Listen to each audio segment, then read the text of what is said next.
ఈ లొటపీస్ కేసు అట. ఈ కేసు ఏందయ్యా అని అడిగితే తెలంగాణ ప్రజలకు తెలవాలి. నాగం జనార్దన్ రెడ్డి గారు సిబిఐ ఎంక్వైరీ అడిగిండు కాళేశ్వరం అవకతవకల మీద.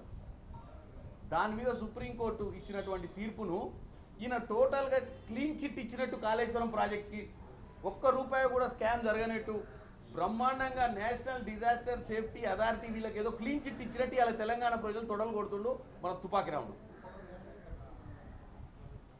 ఎందుకంటే ఏ అవకాశం వచ్చినా ఇదైతే వదిలిపెట్టరు వీళ్ళ కుటుంబ సభ్యులు. వాళ్ళ 7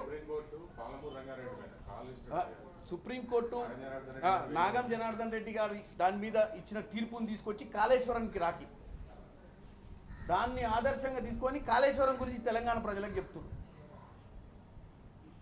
ఏమని? మమ్మల్ని క్లీన్ చిట్ ఇచ్చిరని.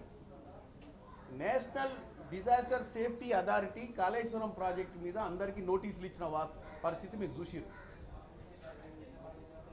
ఇప్పుడు నాగం జనార్దన్ రెడ్డి గారు పాలమూరు రంగారెడ్డి కేసు మీద, ప్రాజెక్టు మీద వేసిన కేసుని తీసుకొచ్చి టోటల్గా తెలంగాణ ప్రజల సొమ్మును దోసుకున్నటువంటి కాళేశ్వరం ప్రాజెక్టు గురించి ముడిగట్టి దాని గొప్పతనం గురించి చెప్పే ప్రయత్నం ఇలా కేటీఆర్ గారు చేస్తున్నారు.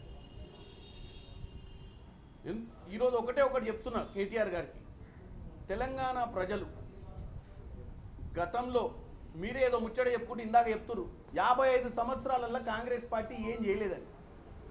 55 సంవత్సరాలల్లో కాంగ్రెస్ పార్టీ మీ లెక్క కాళేశ్వరం ప్రాజెక్ట్ లెక్క కట్టలే. నాగార్జున సాగర్ ప్రాజెక్టు కూడా కాంగ్రెస్ హయాంలోనే కట్టిరు.